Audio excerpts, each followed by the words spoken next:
BCA का full form bachelor of computer application होता है, जो कि 3 वर्षों का एक स्नातक कोर्स है, जिसे करने के बाद आप कंप्यूटर के क्षेत्र में एक्सपर्ट बन जाते हैं। वही इस कोर्स में पूरे 6 सेमेस्टर शामिल होते हैं, जिसमें हमें किसी भी तरह के सॉफ्टवेयर को बनाना, एक वेबसाइट को डिज़ाइन करना सिखाया जाता है। इसके साथ ही इस कोर्स में छात्रों को फाइनेंशियल मैनेजमेंट, प्रोग्रामिंग भाषा, advance Java, CSS, HTML, programming in Java इत्यादि के बारे में पढ़ाया और प्रैक्टिकल कराया जाता है। वहीं इसके अलावा इस कोर्स में कंप्यूटर के प्रत्येक हार्डवेयर और नेटवर्किंग के बारे में भी पढ़ाया जाता है। यदि बात करें BCA के पहले सेमेस्टर की, तो इसमें आपको कुछ बेसिक कंप्यूटर फंडामेंटल भी पढ़ाया जाता है, ताकि आप BCA की बेसिक जानकारी अर्जित कर सकें। BCA करने के लिए योग्यता, यदि बात करें BCA कौन कौन कर सकता है, तो BCA करने के लिए छात्रों को कम से कम 45% अंकों के साथ 12वीं पास होना होता है। वही यह एक ऐसा कोर्स है जिससे आप किसी भी स्ट्रीम से 12th पास करने के बाद कर सकते हैं। पर कुछ कॉलेज ऐसे होते हैं जहां BCA में प्रवेश लेने के लिए आपको 12th science stream, physics, chemistry और मैथमेटिक्स विषय के साथ पास होना अनिवार्य होता है। इसके साथ ही यदि आप यह कोर्स किसी भी प्रचलित कॉलेज में करना चाहते हैं, तो इसके लिए आपको प्रवेश परीक्षा भी पास करना होता है।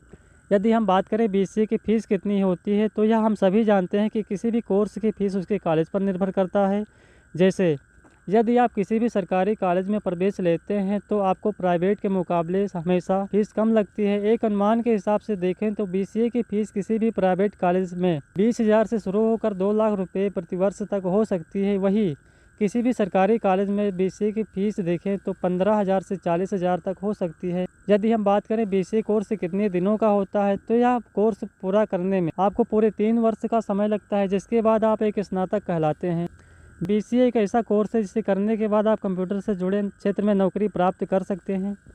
BCA के बाद सैलरी, BCA एक ऐसा कोर्स है जिसे करने के बाद आप कंप्यूटर से जुड़े क्षेत्र में नौकरी प्राप्त कर सकते हैं। BCA के बाद सैलरी आपके कार्य अनुभव पर निर्भर करता है।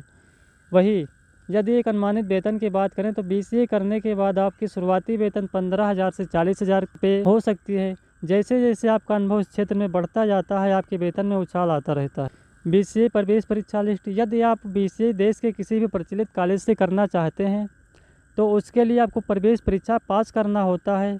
यह कुछ BCA एंट्रेंस एग्ज़ाम लिस्ट दी हुई हैं, जिनमें से आप देख सकते हैं।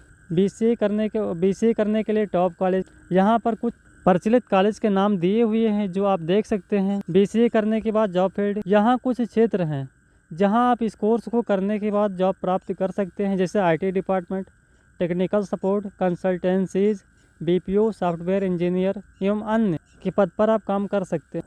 BCA करने का फ़ायदा, BCA एक स्नातक कोर्स है जिसे करने के बाद आप स्नातक कहलाते हैं। यह कोर्स करने के बाद आप किसी भी स्नातक लेवल सरकारी नौकरी के लिए आवेदन कर सकते हैं। BCA करने के बाद आप कंप्यूटर के क्षेत्र में एक्सपर्ट कहलाते हैं, जिसके बाद आप IT के क्षेत्र में अपना करियर बना सकते हैं। इस कोर्स को करने के बाद आपको प्रोग्रामिंग भाषा की अच्छी जानकारी हो जाती है, जो कि आपको जॉब पाने में काफ़ी मदद करता है।